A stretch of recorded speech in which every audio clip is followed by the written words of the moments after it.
Step right up, dummies, and listen to the stupidest sports show on earth with Rodney Newpole and Tim Van Stratton. Well, hello, dummies, and welcome to episode number 59 of the stupidest sports show on earth. My name, as you all know, is Tim Crime Dog Van Stratton. Alongside me is Rodney Newpole from his home office. Welcome, Rodney. Happy Tuesday night. What a night for the show. What a night for sports. How are you, my friend? Doing well, man. Doing well. It's a great night, great week of sports, playoff, and draft week. One of your favorite weeks of the entire calendar, and and then of course there's some baseball going on as well. So plenty of sports going on. Looking forward to talking the next hour with you. Yes, we have NBA, NHL playoff talk. I have a fun game that I'm going to play with you at some point in the middle of the show. And then it's NFL draft talk. And for those who may have remembered from my radio days, I like to do a segment every now and then called Tim's Top 10. It's very original. I have a various top 10 where I rank things, I list things. And I'm going to give you the top 10 picks of Thursday's NFL draft. These will be correct. I will get 100%. And we'll come back on the show Friday morning, and you'll all be like, holy shit, Tim, you did it. You called it. I'll be like, I know, it's Tim's top 10. But until then, reminder, thanks to everyone who's joining us right now and trickling in. Follow us at Stupid Sports Show on Twitter. Rodney, let's start NBA. How's that sound? Good. All right, so we are approximately 3.5 days into the NBA postseason, right? I would say so far, it's gone about as I predicted. Yes. You and I both gave our official first round picks on Friday. I know that you wrote them down. I did. So we can reference them. All right. So as it stands right now, Tuesday night, we got only a couple series that are 2 games in. So Tuesday night, we had the Pacers go up 2-0 on the Bucks. We had the Thunder after beating the Grizzlies by 49 in game 1. Is that what it ended up? Not great. The Grizzlies put in a hell of an effort tonight to only lose by 19 points. And then Monday, I think, were the fun ones. The Pistons tied things up with the Knicks, and the Clippers tied things up with the Denver Nuggets. That Clippers-Nuggets series feels like it's a lot better than a first-round series. So far, let's start with those 4 right there, since we've had 2 games, a little bit bigger of a sample size. Anything stand out there with those series to you so far? Yeah, so right with the heading here, my regret is going to be I took the Milwaukee Bucks in 6 games. At this point, they're going to have to sweep the rest away. You got Indiana in 7, and you're on the right side here, but I am not so sure that's going to go 7 games at this point. Indiana has looked like the better team. They are very deep. They have a great bench, and they're putting it to Milwaukee right now. So that's my regret. As far as the game, no, there's not a whole lot I'm surprised about. I mean, we talked about the Knicks, Pacers, Pistons being Pistons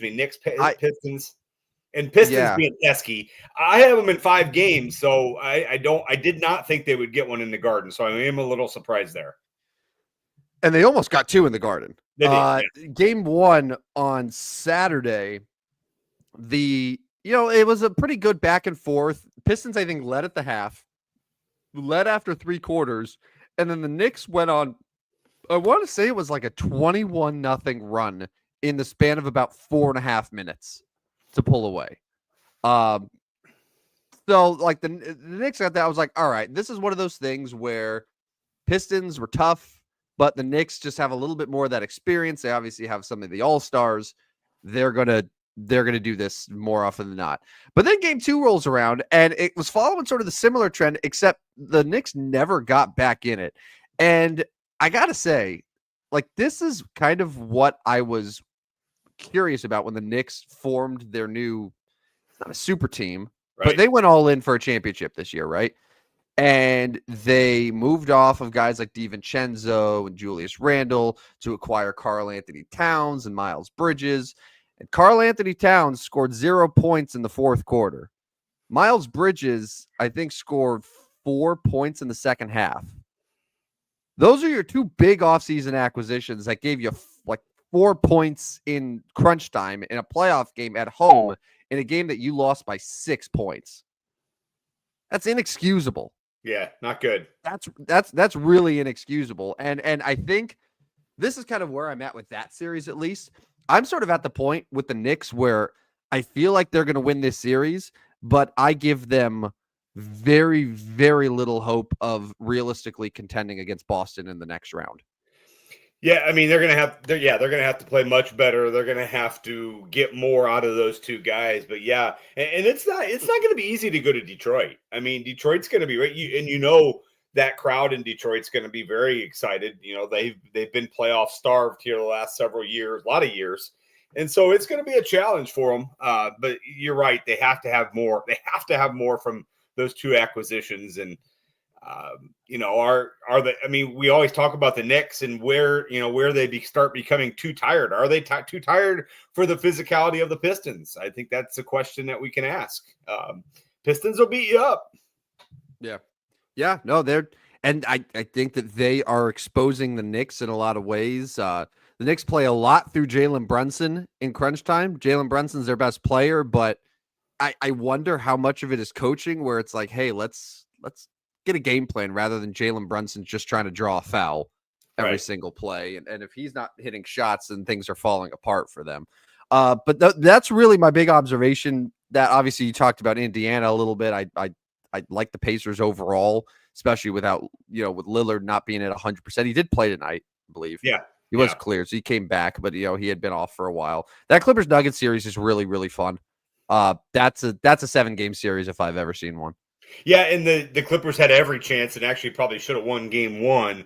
What I didn't like about the game two was Jamal Murray never got a shot late in that game with a chance to tie it. I mean, he's the guy. He's hit so many shots for them. I think he's got to get a look, and that's probably something the Nuggets in there.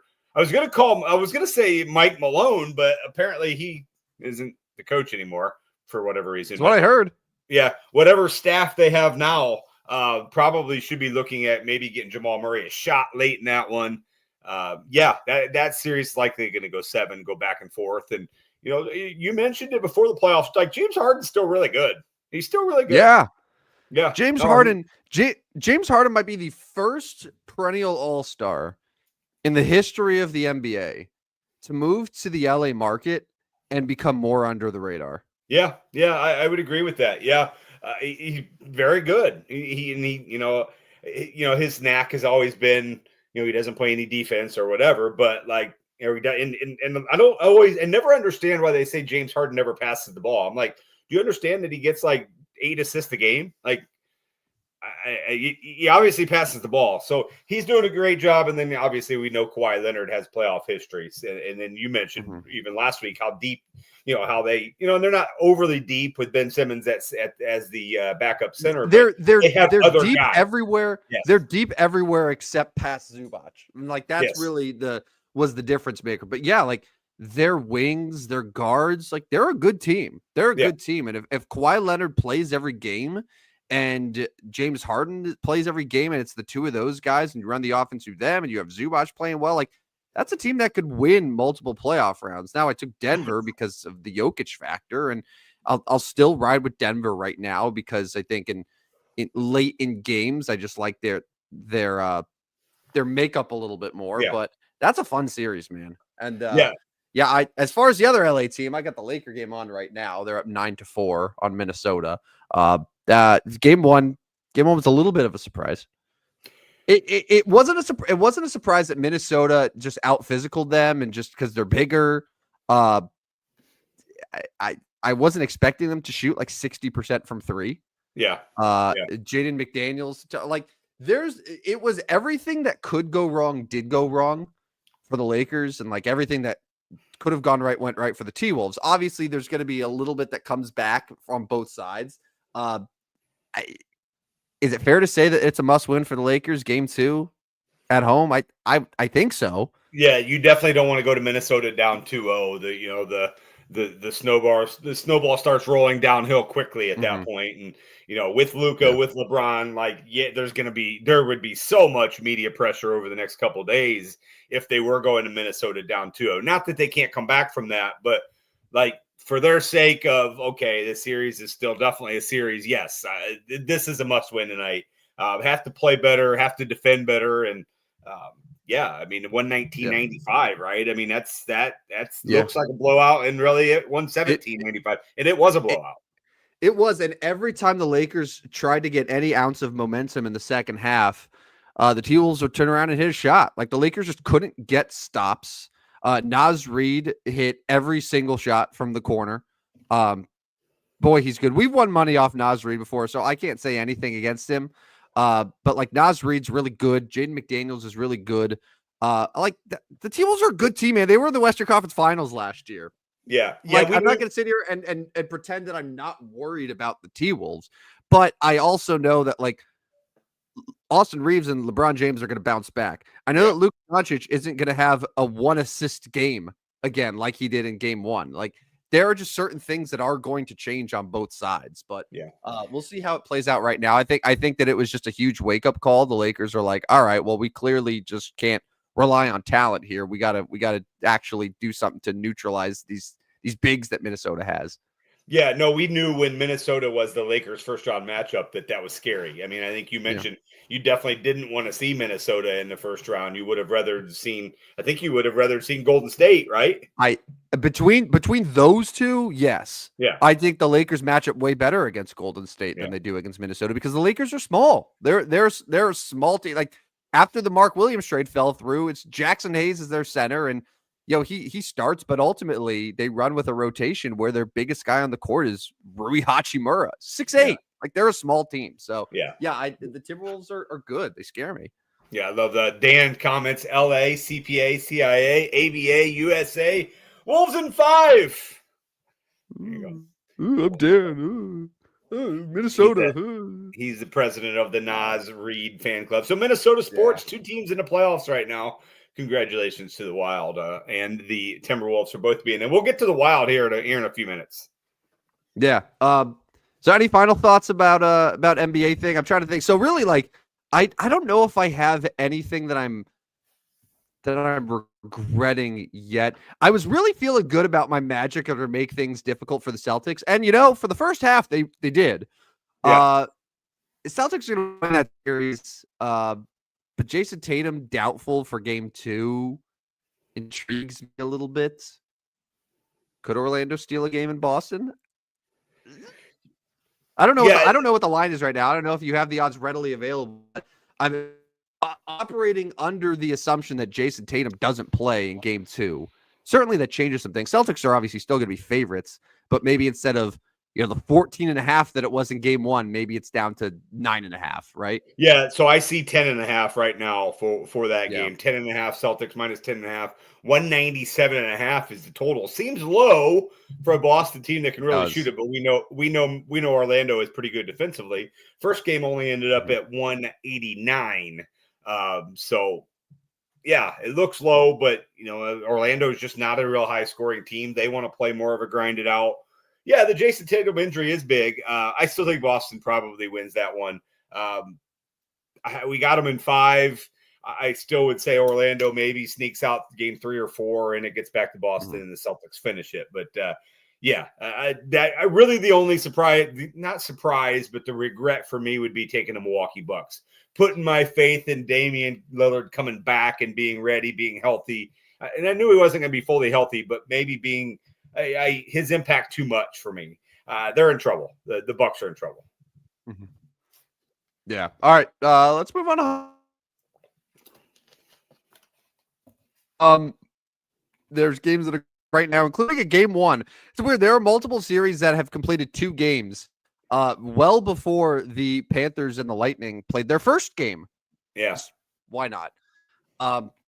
But you and I, and this is probably scary, you and I picked the exact same 8 teams to advance to the second round. Now, maybe we differed a little bit in the length of games, but you and I were in total unison right now.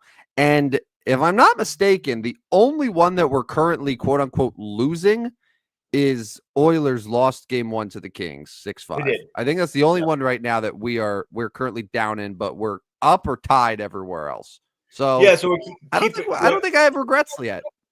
Yeah, keep an eye on that Senators Toronto game that is 2-2 going into overtime. Although we did Ooh. give Ottawa a win or two, I have Toronto in 6. You have Toronto in 5. So, but that's in Toronto. Toronto had a lead late. Like they need to win this game. But that is going into overtime, and the Panthers are going to get this first game in Tampa, which is a big win in Tampa. I have Panthers in 7. You have Panthers in 6.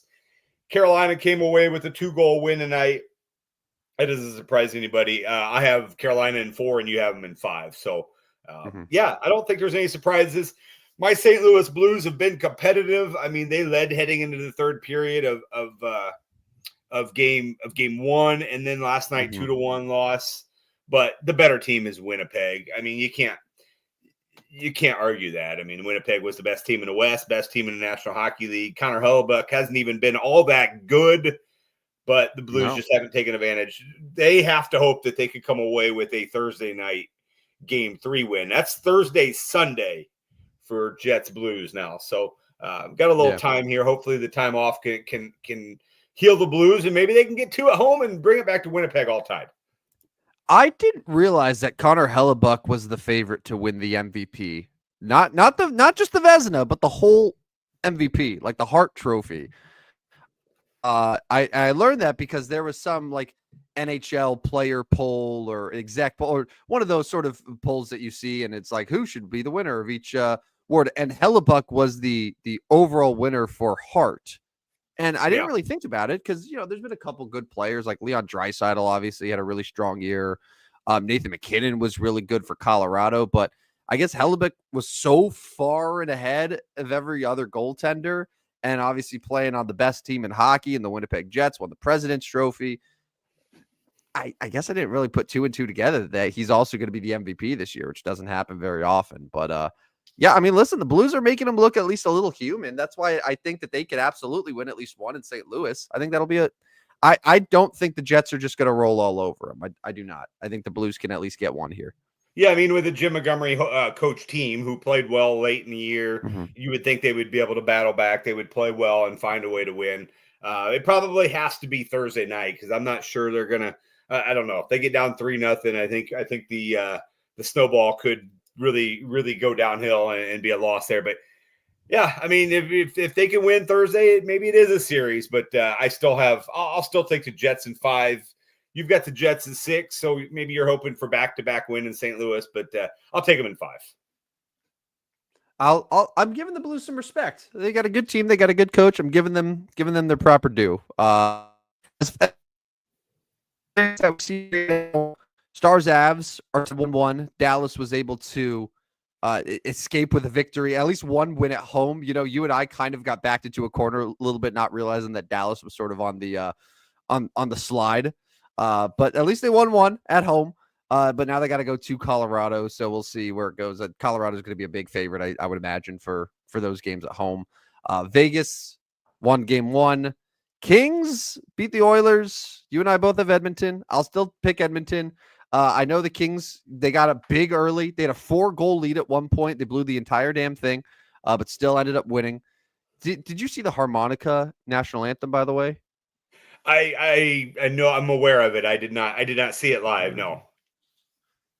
If I'm the Kings, I invite them back as long as I continue to win, right? Yeah. Like, I know that the win wasn't like you almost lost, but you won. Right. I would imagine that you have to sort of make this a thing now until you lose.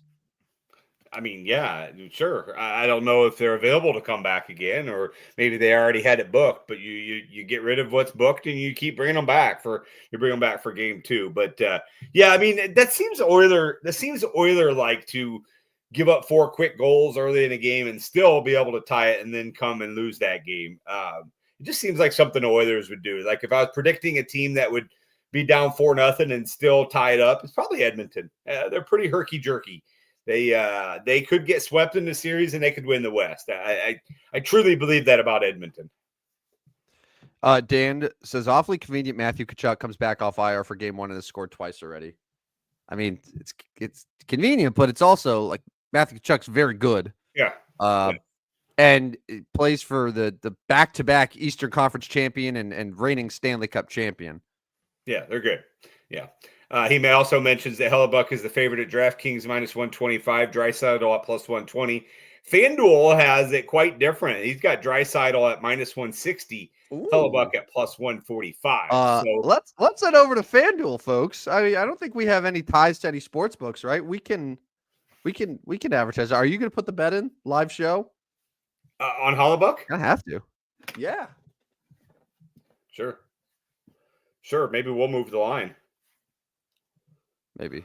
Are we that influential? We do have 54 live viewers right now. Right. Possible. Yeah. And this is show. I mean, we've been on here 58 times. So, why does FanDuel always make me put an authorization code? I don't want to. I don't. So annoying. I know. I don't want to. Can I just say I'm so tired of authorization codes. Right. I know. I put in the password. That should be good enough. It should be. It's my password. Like now it's basically 2 passwords. Yeah. Like, it's annoying. Stop it. Lakers, by the way, for those who want to know, Dan, Lakers are up 20-8 right now. 4 minutes left in the first quarter. So I gotta say, despite the 12-point lead here, I'm a little nervous about Austin Reeves. He's struggling. Yeah, he's not shooting well, man. He's not shooting well, and I'm concerned that this is going to be a situation like D'Angelo Russell of the last couple of years, where just the shot doesn't come back, and it really costs him. Like he's 0 for 4 right now to start the game. Game 1, he shot. Let's see. I don't know how many shots he took. It just says he was 5 of 13 in game 1. So 5 of 13 in game 1. He's starting 0 for 4 today. I don't love that. No, I don't love that. I mean, like, yeah, they got Luka and LeBron, but he averaged 20 points a game this year. He's their 3rd best player, and you need all your guys. You need all your guys to score. So I'm a little nervous there. So hopefully we can all pray together on the Stupidest Sports Show that Austin Reeves rediscovers the shot. Because I know if there's one thing I know about this audience is that everyone wants the Los Angeles Lakers to succeed. That's right. This franchise has suffered for too long. And we deserve a break, damn it. We deserve something to go our way, the LA Lakers. The LA Lakers, yeah. Because Los Angeles needs more successful sports right now. Yes. Yeah, well, I always tell my buddies who are Dodgers fans, whenever the Dodgers lose, I'm like, they could really use a couple more superstars. Like they really haven't built a roster with enough stars yet. They just need more. I feel the same about the Lakers. So, yeah. Kind of where I'm at. But yeah, I mean, I can't even find the MVP odds on FanDuel. What I did find interesting is Hellebuck is 12-1 for the Conn Smythe. So, like, if you think the Jets are going to win the Stanley Cup, I mean, I don't. No, but he's 12-1. Like, I honestly don't know. It could be Florida again. Yeah, it definitely could be. Barkov's right? 24. Okay, so let's say they beat Tampa, right? Which we both think they will. So they beat the Bolts, then they get matched up with the Maple Leafs, second round. They're tougher than the Maple Leafs. They're more experienced. Like, I like that matchup. I like the grit of Florida more than what Toronto has. And then they get matched up against Carolina, who they swept previously, or Washington. Washington might be a little bit tougher for them, but they got a path in the East, and then they'll take their chances. I mean, they nearly swept the Oilers last year until things got a little messy. But that's Barkov, okay. Barkov and Ovechkin are both 24-1 to win the Conn Smythe. Yeah, Barkov is intriguing. Yeah. Ovechkin is intriguing too. Yeah. Got 2 goals already. Play one game, 2 goals. Yeah. Matthew Tkachuk's 29-1. Anyways, let's see what else we got in the comments here. Let's see. Dan says, long-suffering Lakers fans. They've had to wait forever since the Yankees World Series win and the Cowboys Super Bowl trophy. He's so funny. Anyway, these bandwagoners, they make me sick. Anyway. As you put on your Yankees hat, attaboy. They've had a tough series with Cleveland, man. I'm getting tired of these Guardians. Also, Anthony Volpe, ice cold. While we're praying for Austin Reeves tonight, I just like to add also Anthony Volpe on there, the torpedo bat. It ain't working, man. These guys had like 2 hits in the last 2 weeks. It's a problem. Also, Jazz is still a little cold, and if you're interested in moving him still. Yeah, no, you've been asking for a week and a half. Speaking of baseball scores, the Dodgers and Cubs are in a 10-9 thriller right now in the bottom of the eighth. All right, Edmund with another bomb. All right, so on the subject of MLB predictions, I know that we're really focusing on NBA, NHL. I kind of underestimated the Cubs offense a little bit. It's not going to be at this pace the entire year, obviously. But Kyle Tucker in a contract year. He's been great. Bush continuing to hit really. His slugging's close to 600. Dansby still isn't hitting. And Kelly, for some reason, is raking. I don't know if they have pitching to really like win a World Series, but the team can hit.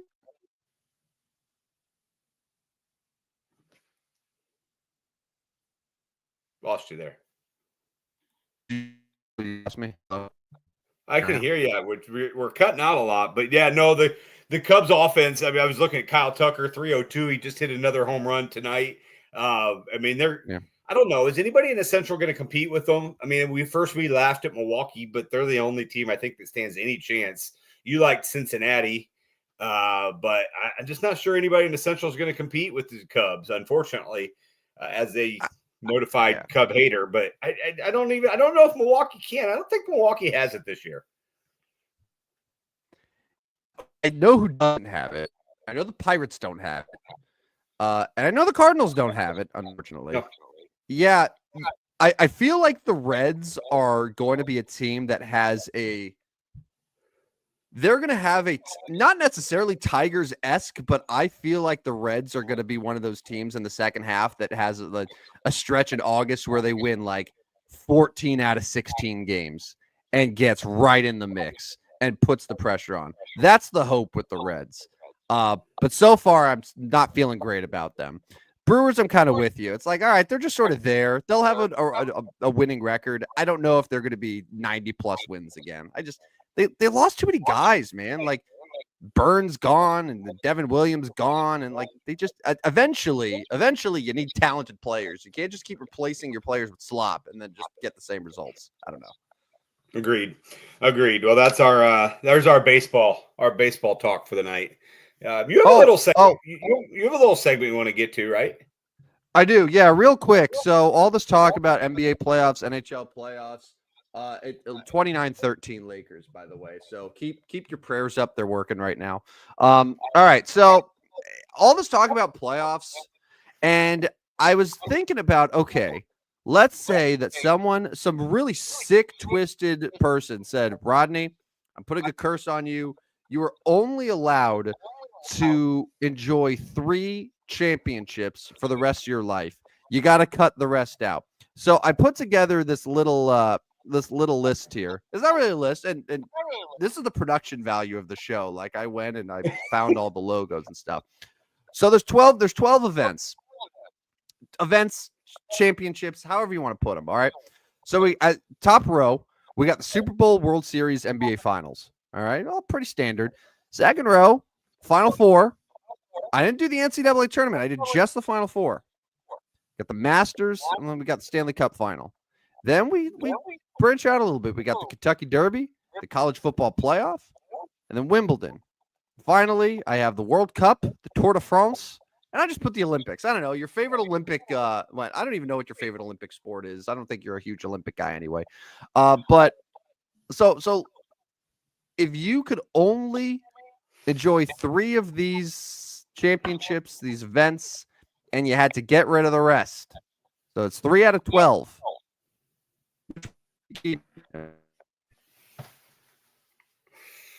This is a very interesting question, and one I'm not sure I know my answer to.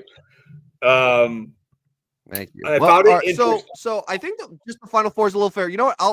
I'm going to make it easier for it. I'm going to say it's the entire March Madness and it's the entire college football playoff. So like not just the national championship for college football and same thing for basketball. We'll open up. So March Madness, you get all March Madness. I feel like that's an easy one for you.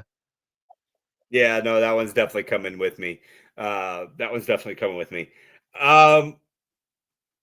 the professional sports, I think I'm going. I don't need the Super Bowl. I mean, I love the NFL season. So if I give it the 18 weeks and just say, okay, you guys can have the playoffs, I don't get it. I'm probably okay with that. Like I don't have to have that. So let's say you got the entire NFL regular season. You got all the way up through Championship Sunday. So you got to see who the Super Bowl matchup was, but couldn't watch on Super Sunday. I'm okay with that. I'm okay. Yeah, I'm okay with that. Yeah. This is really interesting, and I'm getting. I don't need the Kentucky Derby. I'm not a big horse racing guy. I mean, if the Olympics weren't every 4 years, because then those other years I'm only going to get 2 events.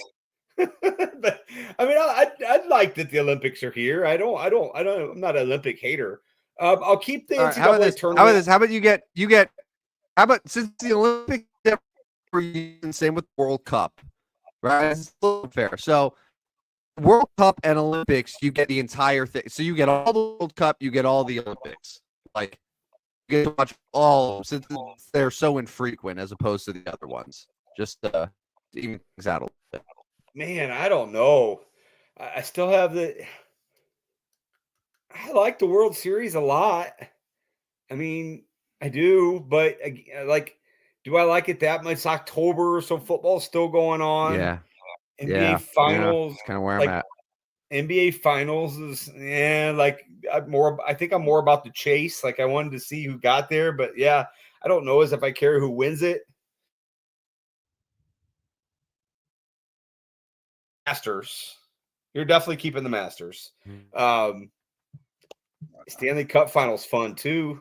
I don't know, man. What are your 3? Do you have? I mean, you put this together and stumped me. What are your 3? Oh, I know. I'm wise. I'm fair. I wouldn't just do this to you. This is also affecting me. The sick me inflicted this is also asking you to do the same thing. Between these 3, so I would give March Madness because I just March Madness and it's off. Like it just.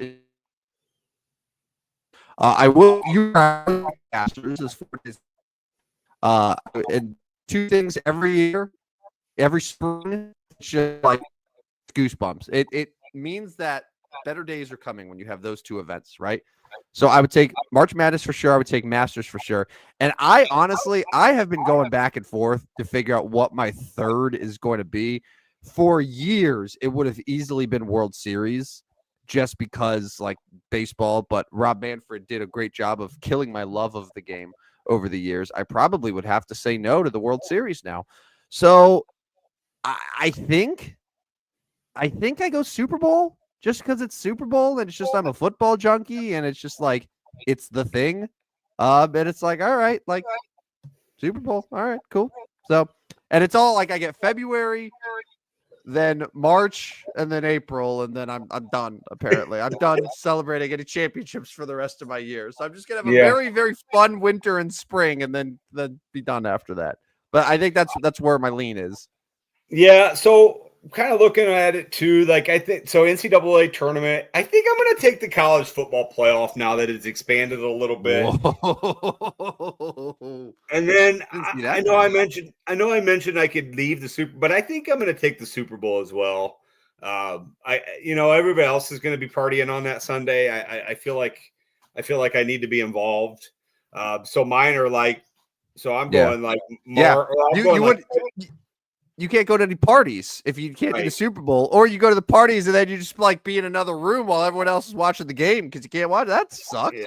So mine are pretty much like you. Like I got the first couple months of the year, and then I'm basically done at March Madness time, because Mhm. I've got like late December for college football playoff. We got. I'll take the Super Bowl playoffs through February, and then I'll take a couple weeks off. I'll do the NCAA tournament, and by the time April 1st gets here, I'm done. I I don't know. I'm At least still for championship, like you can still watch baseball, you can still do all these things, but it's just like for championships, and that's it.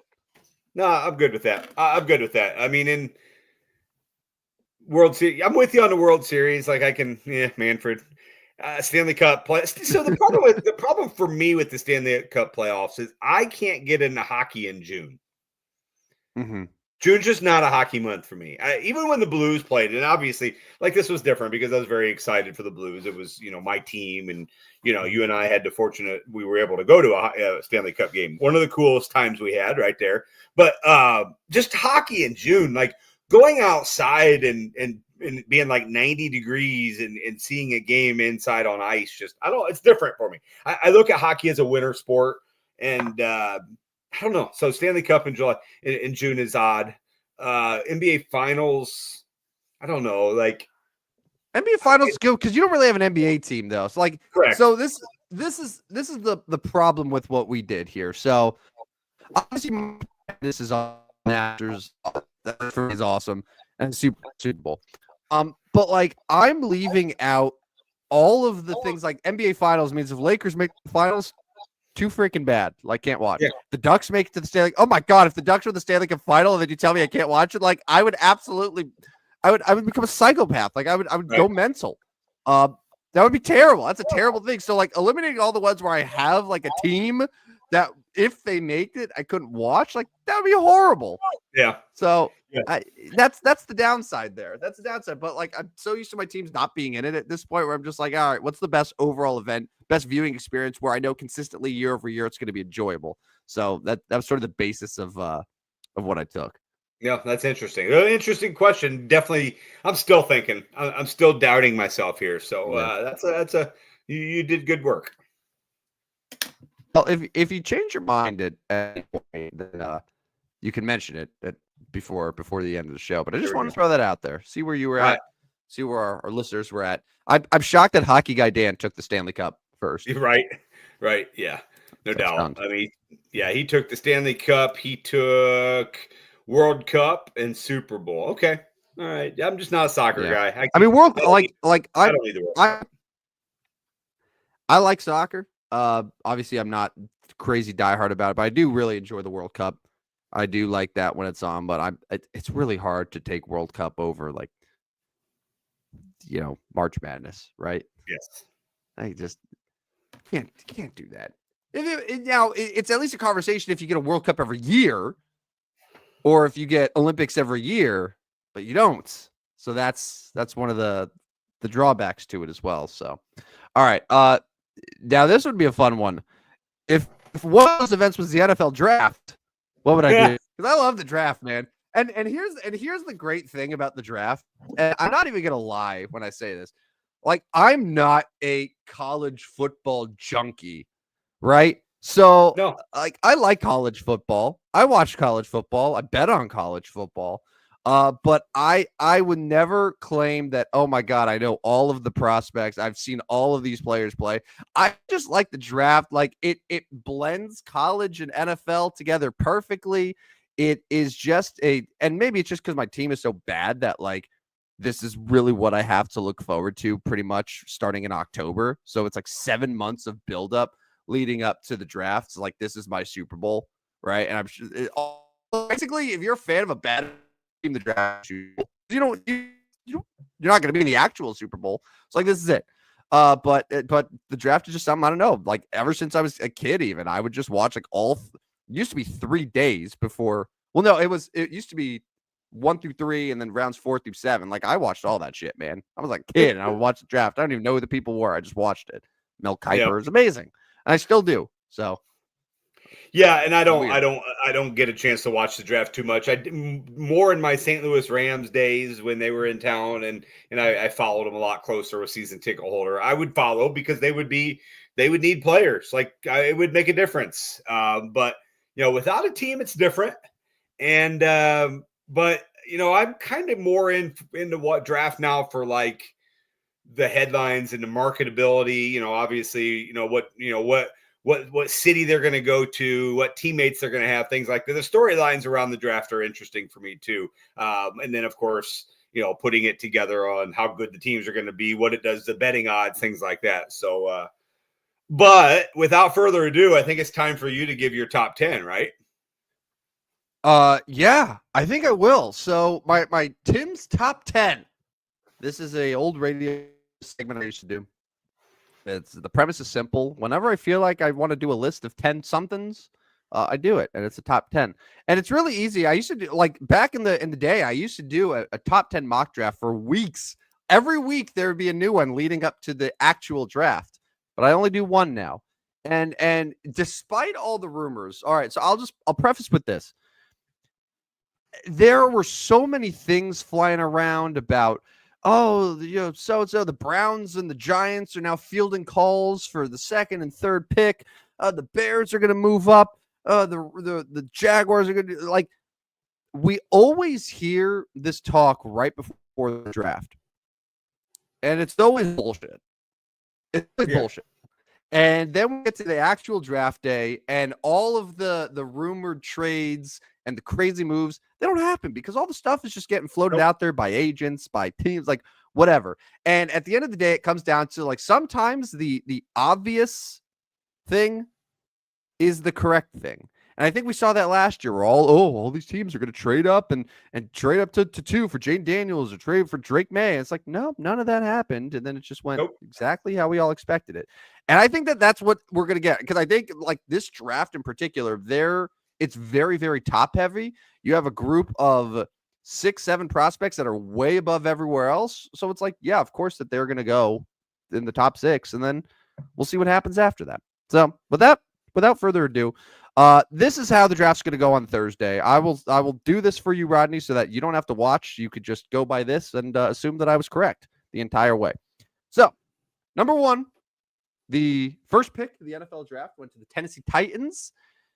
There were rumors that the Titans were fielding calls. I do believe they were fielding calls. However, they realized very quickly we should probably just take the best quarterback in the draft. Will Levis isn't the guy. I don't know if you saw this, but Cam Ward was playing video games or he was streaming, and someone asked him while he was streaming who the best wide receivers in the NFL are. And out of 2 of his top 4 top receivers in the NFL, he said were Calvin Ridley and Treylon Burks. He's going to be a Titan. So Cam Ward, Tennessee Titan, it is done. Congratulations to Tennessee for winning the Cam Ward sweepstakes. Number 2, for a while, the Cleveland Browns were going toward Abdul Carter. However, I think that was when Myles Garrett was maybe a little bit, like, questionable about whether he was going to remain with the team. However, he signs an extension. And now it looks more and more like Travis Hunter is going to be the guy, number 2. Cleveland, yeah, they need a quarterback, but they also just need talent. And Travis Hunter can play both sides of the football. He could really inject a lot into that offense, especially. So Travis Hunter, Cleveland Brown, it's a match made in heaven. And that, from my side, like, that's a guy that builds excitement. You draft him, and it builds excitement from your fan base. Yeah, it just does. Whether he succeeds in Cleveland or not, he does. The jerseys are going to sell. The tickets are going to sell because the Heisman is coming to Cleveland. Yeah, and the Browns don't exactly have a lot of optimism right now after the Deshaun Watson blow up.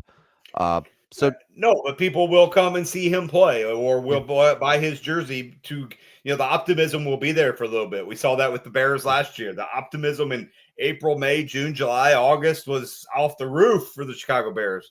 I mean, Cleveland probably won't get to that level, but there'll be excitement when they draft Travis Hunter. Mm-hmm. Number 3. Will it be Shedeur? It will not. I put it to you this way. If the Giants loved Shedeur Sanders so much, they would not have signed Jameis Winston and Russell Wilson and basically say, hey, 3rd overall pick, future franchise quarterback, you're going to be our 3rd string QB to open up camp. Not and especially where now you have a situation where the GM and the head coach are on the hot seat. They need to try to win as many games as possible immediately. And the best way you do that is by taking the best player available. And Abdul Carter, by all accounts, is the best player available. He could, best case scenario, be the next Micah Parsons and build out a really strong defense for the Giants. And I think more of the quarterbacks in this class are second-round talents, and I think that's where the Giants will look to address their QB situation. So Abdul Carter will be a New York Giant. The Patriots, number 4. Now, I will say this. If there was going to be a trade, I think this is a spot to do it.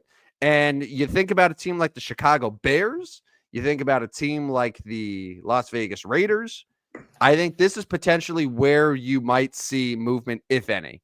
However, as I said before I started doing this list, typically what makes the most sense and what the chalk is ends up being right. I think the Patriots will field calls. However, they will stand pat, and they'll take Will Campbell out of LSU, the offensive lineman. They want to solidify that line with the new head coach.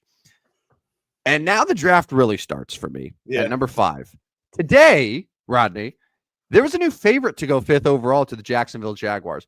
For the last several weeks, Mason Graham out of Michigan has been the consensus favorite. However, the odds have shifted, and I'm buying the odds shift. And I think the Jacksonville Jaguars are going to quote-unquote surprise people and take Ashton Genty, our Heisman, hashtag our Heisman. Travis Etienne only has 1 year left on his deal. I think the Jaguars with a new head coach want to make a little bit of an offensive splash. And this is really the thing, too. Every new head coach that comes into the league is always like, you know what, we want to establish an identity. That identity is always running the football. I don't like that's just what it is. That's coach speak. And I think Ashton Genty is an upgrade over Travis Etienne, and he also is controllable. Like, they don't now have to worry about, whoa, are we going to sign Etienne to a long-term contract? No, now they can move on. They could have Ashton Genty. He could be a great new back for Trevor Lawrence. So I think it makes sense there for the Jaguars. So I think Ashton Genty goes 5th to Jacksonville. Number 6, the Raiders. And this is where I have them going Mason Graham. Basically, I think if the Jaguars end up going Graham, Genty's going to go 6 to the Raiders. But if Genty goes 5, which I think he will, I think Mason Graham ends up going to the Raiders. Again, new head coach. Oh, run the ball or stop the run. Mason Graham's going to stop the run. There you go. That's all there is, right? Like that's how it works with these coaches. Number 7, the New York Football Jets. They just took an offensive lineman, Olu Fashanu. They're going to take another one, Armand Membu. I hope I'm pronouncing that name right. The big tackle out of Missouri. I've seen Tyler Warren, the tight end out of Penn State, getting floated here a little bit. It makes sense. However, I feel like the Jets are like, hey, we just signed Justin Fields. We really got to make sure that we protect him. Our offensive line still isn't great. We should probably make sure that that's locked down because we need to give Justin Fields all the time in the world to actually, see open receivers because he can't process super well. But that's a conversation for another day.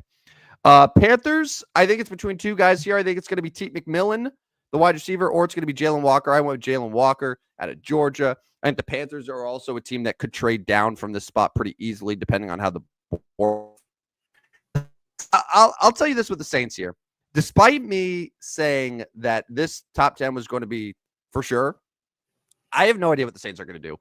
It had been Shedeur Sanders being the favorite here to go 9th. Shedeur Sanders is no longer the favorite, and a lot of people that are around the team, and maybe this is just smoke, but a lot of people feel like Shedeur Sanders is not at all in the Saints' plans. I don't personally think he is either. I think the Saints would much rather go out this year seeing whatever happens with Derek Carr or whoever, and then try their hand at either Arch Manning or Garrett Nussmeier next year. And that's how I think the Saints are going to address their quarterback position. I don't think it's going to happen with Shedeur Sanders, but I went with Teet McMillan. They don't really have a great group of receivers right now, so just get a weapon maybe for the future quarterback. And then finally, the Chicago Bears, number 10. I think they are going to be aggressive. They're going to try to trade up for Genti, for Graham, maybe even for Abdul Carter if the Giants are fielding calls there. But the Bears want to fix the line. Caleb Williams got murdered last year. I know that they made a couple acquisitions on the line already. They could use another one. So Kelvin Banks out of Texas, he not only can he play tackle, he can also play guard. He gives them a little bit of versatility. And Ryan Poles, being the former offensive lineman that he is, wouldn't shy away from this. So that's my top 10. That's my top 10. I know. I don't know if you have any thoughts there. I don't know if there were any picks that surprised you, stunned you. But honestly, I feel like maybe aside from the Saints one, all these feel kind of chalky to me. Yeah, no, it does. I mean, it's kind of what the words are on all these guys right now. I'm a little surprised because I feel like the Bears do want Ashton Genti, and maybe they'll just accept somebody else taking him at 5. But you kind of mentioned it, like Ryan Poles has definitely traded draft picks before, so don't be surprised if they do move up to 3 or 5, which would start kind of the process of trades and who goes where, and it would kind of mess with some things a little bit. But because I mean, we said all along we thought Genti was going to the Bears, and I find that interesting. So there's just, I mean, I guess with Travis Hunter, you would call him. There's 4 skill guys in those top 10 because you would have Cam Ward, you'd have Travis Hunter, you would have McMillan, and you'd have Genti. The other guys would be linemen. Yeah. And like there's a good I don't know, good chance, but like there's a chance Tyler Warren also goes top 10, right? Yeah. Maybe he replaces McMillan, or like Tyler Warren could be a Saint too. I didn't do that there because I know the Saints they have like 3 tight ends, including Taysom Hill. I didn't know if they were going to add another one, but yeah, like Tyler Warren, I think could make sense there to the Jets, to the Bears.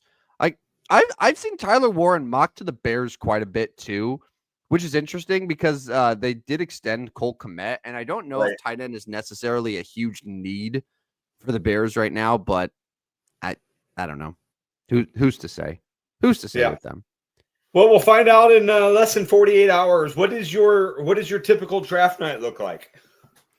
So my buddy, who is just a draft nut, he follows it religiously. He puts out his own mocks that really just go out to no one except himself. Him and I do a video call. We've done it for the last few years of the draft. So him and I will be hopping on the video call and annoying our wives together. So I'll be. So it just stays on. It just stays on with this guy. This you're just for the night. You're just on video with him. Yeah, pretty much all 1 through 32. Him and I. It's my old roommate from college, but yeah, he's a draft loon.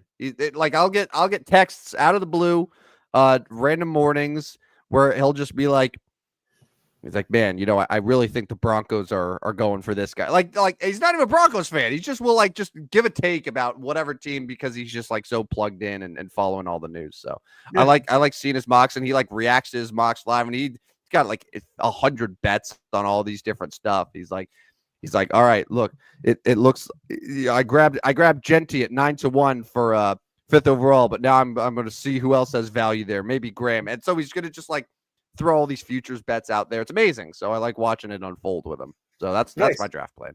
Very nice. Very nice. And I mean, but at this point, Amber knows what's happening. It's once a year. Like, hey, just reminder, this coming Thursday's draft night. So get your book out, sit on the couch. Don't even look up. I mean, that's what's going to happen. One year we were in. Oh yeah. Yeah. Listen, 1 year we were in Gulf Shores the week of the draft, and like on vacation. And I spent hours at the condo watching day 3 of the draft, 4 through 7 during our vacation. No, day 3. No. I mean, she knows what to expect at this point, man. First of all, that's fairly poor planning on your part to be at Gulf Shores during draft week. Oh, I know. Yeah. Okay. I mean, I didn't plan it, man. Okay. Anyways, well, I don't. What time does it start? 7 Central. First picks. I think so. I think it's Yeah. usually around 7. Yeah. I probably will be an hour after that, so I probably won't be around until about pick 5 or 6 that night. So you'll have to in our group thread keep me updated on what's going on. I'll be home about 8. So Well, just refer to my top 10. You'll know. there you go. Yeah, But it's for already 11 picked. through 32, I'll let you know. Yeah. Yeah. Should we get to the Mount Rushmore of 59s? Wrap it up. It might be a plaque. It might be a plaque. I was looking ahead. Like the baseball one is really bad, man. Yeah. Do you want to know who the number one baseball players to wear 59 consistently over a career? Well, I cheated. It's Carlos Carrasco, right? Yeah, man. It's Cookie Carrasco. It's Framber Valdez. It's Ishmael Valdez, the former Dodger. Yeah, man. Joe My old Musgrove. buddy, Like this is a bad list. my old buddy Fernando Salas with the Cardinals wore number 59 for 8 seasons. Yep. Yeah, it's a bad list, but baseball might be the best of them all, though. You look at NFL. The only significant Oh, name NFL. is Jack Ham. I'll be honest. I didn't know who Jack Ham was. Well, no. I think NFL. You got London Fletcher and Luke Kuechly. Okay, so those guys aren't in the Hall of Fame yet, so that makes sense. But yes, so those two would be good names. Dan probably took off for the night, but I don't know as if there's any hockey in 59. NBA was nothing. There's a couple. No, nothing for the NBA. There are a couple good No. hockey ones. I'll throw them at you.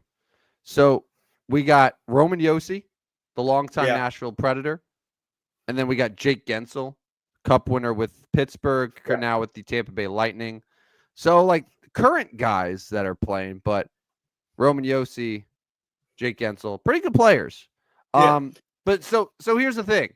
So is it Roman Josi, Jake Gensel, and then a couple NFL guys? That's a gross Rushmore. I mean, yeah, I'm okay with declaring a plaque for this one. Plaque opens up the entrance in the 60s.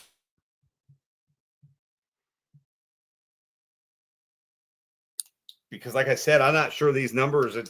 You're kind of more confident that we're going to start getting to some good numbers when we get maybe 70s. I'm hoping. Yeah, I'm right. I'm hoping, man. Or you this know, segment. you know what we might have to do? You know what it might be? We might have to do like a few numbers because the whole thing is like the episode number. We can't do that. I was gonna say we group a few numbers together at a time. So let's do 60 through 64 and then just take the best from that. Yeah, but like the whole point is for the episode number. No, we just have to like stick through it. It's gonna be hard, man. But hey, all good things are hard. Yeah, right? we gotta grind through 40 more of these to get out to the 100, get to 100. Like we can grind. We got another let's do about 20 weeks worth. So we're looking at September. Yeah. So update in Los Angeles right now. So it is 53-35 Lakers. The shot has not come back for Austin Reeves. However, Luka Doncic has 22 points, 5 assists, 5 rebounds. LeBron has 13. Minnesota, remember how I was like, hey, man, Minnesota's probably not going to shoot like 60% from 3. They're 2 of 10 from 3 today. So welcome back to earth, Minnesota. Naz Reid has 0 points after having a gajillion in game 1. Jaden McDaniels is 6. Rudy Gobert and Mike Conley are both scoreless so far with about 2.5 minutes left in the half. So update from Toronto: the Maple Leafs did end up winning. Max Domi with the game-winning goal. So Toronto now goes up 2-0 in that battle of Canada, and the Panthers are absolutely blowing the Lightning out. It is now 6-2. I thought that was late in the game. We still got 13 minutes left in Tampa. It's 6-2 Florida in that one. And the Wild and Golden Knights just getting ready. It's 10 o'clock Central Time. Wild and Golden Knights just getting ready to start. Awful. It is an 11:15 p.m. Eastern start time for a playoff game. That is absolutely just despicable planning. Yeah.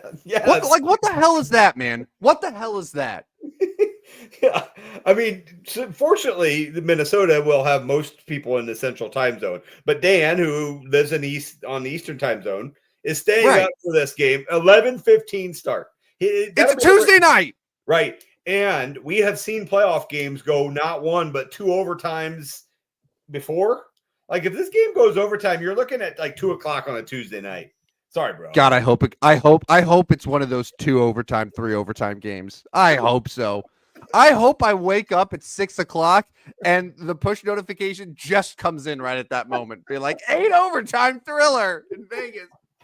Oh yeah. I mean, I don't even know. Man. I don't even like at this point in my life, I need my sleep. So first round matchup, I might just go to bed. Like Yeah, I like might if it was your team. yeah. Like if it's Yeah. first round, I probably am like, you know what? I'll Yeah. find out in the morning. Like, because Yeah. I need a few hours of sleep. Like, Yeah. I've kind of dwindled from like 8 to more like I'm getting more like 6 these days, maybe 5. That's a problem, man. You gotta bring it back up, man. I would like to, as you were just not there. But anyways, I probably just been like, you know what? I'll tag. But here's the problem with that. Because I am such a sportsaholic, like I probably don't fall asleep even if I do go to bed because I'm like, oh, I wonder if the Blues won. Mhm. Or like I'm asleep for like 45 minutes and wake up and I check my phone and then I'm looking at my phone. Yeah. And once you look Yeah. at your phone after you wake up, like the eyes just It's you're not. done. It's done. Yeah. Do you know what the play is? What's the play? You fall asleep while the game's on. Like you have the game on. I've done this before. I've admittedly done this before where it's a late game. I'm watching it. But if I feel myself getting tired, I don't try to drink an energy drink. I don't try to run around. Like I sort of lean into it. And then usually what happens is I wake up and it's right when the game ends. And I'm like, Yeah. all right, I don't need to check my phone. Like I see it. I see what happened. I see the ending. It's like, all right. Like, and that happens. Like, I feel like I always wake up right when the game ends, Right. just for whatever reason. Like my body's just tuned to do it. So I think that's the play there. Okay. And like if you stay up, great, but don't fight the urge to sleep if it's there. That's the big mistake. Because if you fight it and you win, you beat it, your ass ain't getting to sleep for a while, and then Correct. you're gonna hate the next day. Oh, big time. Yeah, big time. Yeah. But shout out to Dan for staying up till 11:15 tonight to see his Wild get started in Vegas. Good luck. Good luck. Yeah. And the worst would be like, so the worst case scenario is like it does go 2 overtimes and you lose. Like you lose. Yeah. Like 4-3 in double worse. overtime. You go to bed like at if I was a Wild fan, knowing that this is a playoff series and you're already down 1-0, I would much rather just get freaking ass blasted right away. Like you're 4-0 after the first period. It's like, well, shit. All right, thank you for saving me.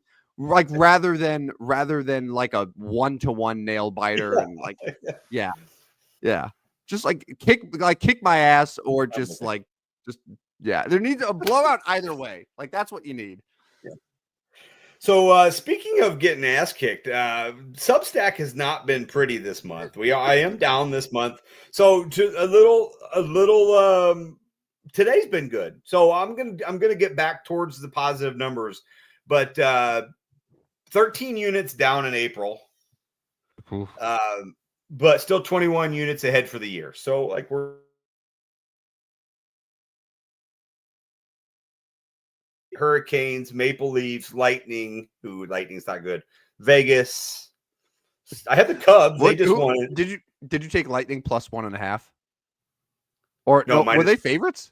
Minus 115. I took a minus 115. Oh, okay. So, but anyways, but sign up for our Substack. 13 units down this month. Sign up for it. Yeah. Anyways, Substack is available for you to sign up for. It does come every day. Make sure you follow us on Twitter if you haven't already. 160 of you on right now probably came on through the Twitter account. Stupid Sports Show, no W on the end. And that's about all I got for you tonight. Been a good show. We're going to be back Friday morning, 8 o'clock. Friday morning, 8 o'clock. Recap night 1 of the NFL draft. Some more playoff talk. I have unfortunate news to share with you, Rodney. Yeah, what's up? The Chicago Cubs ended up winning 11-10 in extra innings. I mean, yeah, they're legit right now. They just keep battling. The ninth inning, Let me double check here, make sure, confirm. Yeah, it was with 2 outs. With 2 outs, Miguel Amaya hit a game-tying home run, and then they get to extra innings, and then first batter up, Ian Happ hits a base hit to score. Vidal Brujan's a Cub? I had no idea until I saw that too. I was just looking at who scored that run. He was the pinch runner for Justin Turner. I had no idea. Cubs pounded out 17 hits. You should not be able to put a pinch runner out there. If you're already going to have the ghost runner, it should be the actual ghost runner. It should not be a pinch runner. That should be a firm rule. I'm sorry. I mean, like it's already giving teams such an advantage to start with a guy on second base. Whoever it should be, it should literally be the last person who came up. Like, it should not be a pinch runner. I'm sorry. Yeah, but the that's more Manfred bullshit. Like, that's more Rob Manfred bullshit. I hate that. I hate that. The poor, unfortunate Dodgers are now 16-8. We need to talk about that baseball referencing. Maybe Friday, depending on how the show goes. But this baseball reference off odds that you and I were talking about in a group chat today might be the stupidest thing I've ever seen in my entire life. Yeah, save that for Friday. Okay. All right. Anyway, if you missed any of the show today or any of our previous 58 shows, like if you want to go back and listen to our shows from the fall to get our week 3 NFL predictions, my God, man, go for it. All the shows are available, Spotify, Apple, iHeart, wherever you get your podcasts. Make sure to rate and subscribe. The stupidest sports show on earth. So this was a fun one, man. Fun show. I'm finally not coughing all the time. It took me weeks. I'm feeling good. Feeling amazing, man. I have a zest for life again.